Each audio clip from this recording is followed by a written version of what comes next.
What's up, everybody? Welcome back to another video on the Texas Rangers report. And in this video, I'm going to be going over who the Rangers should target for their starting rotation as an innings eater.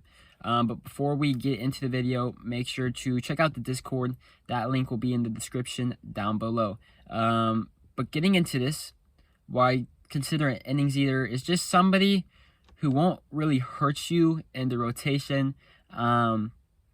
And will basically eat innings. So there'll probably be about the third guy in the rotation, the fourth guy in the rotation for you. And this is granted, like the Rangers will sign Carlos Rodon or Clayton Kershaw. So have that in mind, okay?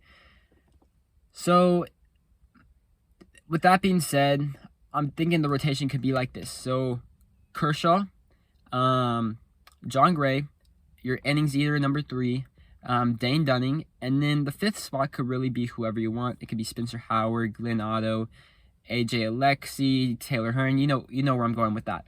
So what I kind of look for in an innings eater is somebody who's had success in the past, so somebody that wouldn't really hurt you, somebody that's durable and has accumulated a good amount of innings in the past. So first on my list is Zach Davies. He's played well in the past for the Brewers. He's played well for the Padres, and then he was in the Davies trade to the Chicago Cubs, and he played terrible for the Chicago Cubs this year.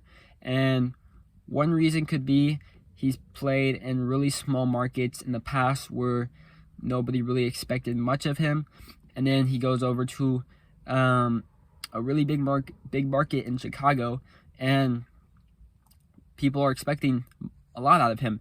And obviously, Texas isn't a small market, but hopefully you have Clayton Kershaw in your rotation, or maybe Rodon, but for me, I hope it's Kershaw, and you have John Gray, and you tell Zach Davies, okay, you're the number 3 guy, or just go out there, do your thing. We're not leaning on you to be the ace, and maybe he can get back to the type of guy he was whenever he was a 2-WAR, 3-WAR type of guy. Because if you could get a guy to be your number 3 hole, and he gives you 2-WAR, like wins above replacement, I think that could be really solid, because he's done that numerous times in his career, and that's when he was with those small market teams. And given that he was recently just off a pretty bad year with the Cubs, I think we could get him for really cheap. So that could be an under the radar guy in Zach Davies, and he's still pretty young, and he's accumulated some good innings. And one thing to note is that whenever players accumulate some innings, there is some wear and tear on their tire, but there's a lot of stats out there, so I don't think the team should be too worried. The second guy on my list is Matthew Boyd. He was recently non-tendered by the Detroit Tigers, but I do find this really intriguing. He's oh, by the way, Zach Davies is a right-handed pitcher. Matthew Boyd is a left-handed pitcher. It seems like for the longest, Matthew Boyd has been in a bunch of trade rumors that he could get traded at the deadline, and that never happened. And he's this type of guy that he can give you 2 to 3 wins, like wins above replacement a year. He actually got 1.4 Fangraphs wins this year before he got injured. That could be the thing that got him non-tendered by the Tigers. But also, I know the Tigers have a bunch of young pitchers that they like to see pitch, so that could be something. But I think he could be a guy that could get you some innings. He doesn't wow you with anything in particular, but he can get outs, and he can get you through games. And I think the biggest thing is you don't want to tax your bullpen, and you don't want a guy that will get injured.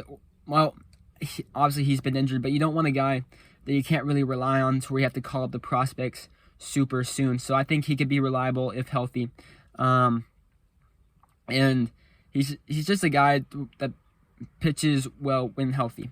And the third guy on my list. I had a toss-up between Chris Archer and Yusei Kikuchi, but Chris Archer, I think his best days are in the past. But Yusei Kikuchi, even though he pitched well at the start of last year, he was an all-star, and then he fizzled out. However, he still pitched a good amount of innings, and his arm is durable, so is something that really intrigues me. And he was kind of like similar to the Zach Davies situation. The Mariners really relied on him, and maybe if you sign him, you tell him, okay, you're the number 3. It's a less stressful role for him. Maybe he could shine down in Texas. And with all these guys, you have to remember we have some of the best defensive catchers in the league that could help.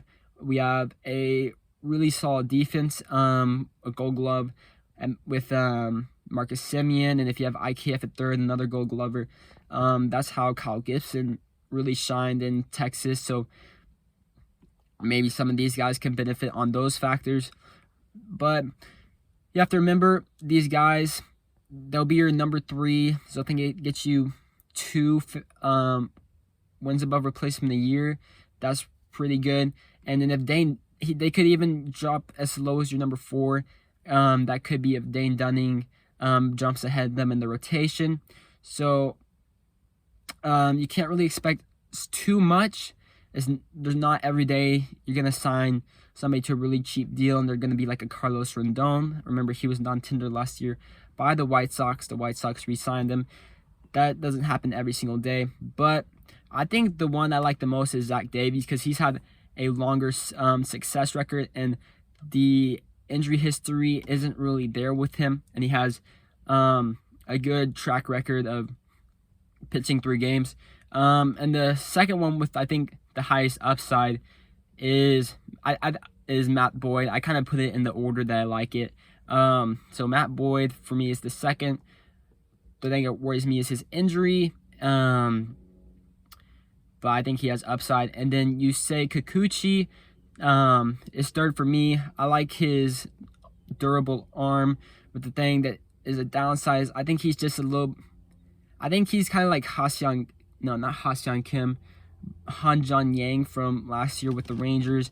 But he's definitely better because obviously he was an all-star. But he draws comparable traits, and he's with Scott Boras, so he'll demand some money. But let me know what you think in the comment section down below. There's definitely a lot of other names. Danny Duffy, John Lester, and so many more. Let me know what you think in the comment section down below. But I think if you sign Clayton Kershaw or Carlos Rodon, you definitely only need one more starter after that. So if the Rangers sign Kershaw and Zach Davies, I'll be down for that. Or Kershaw and Boyd, I'll be down for that as well. But let me know what you think. If you've stayed this far, make sure to give this video a like and subscribe, because I'm your #1 source for all things Rangers on YouTube. With that being said, I'll see you on the next one. Peace.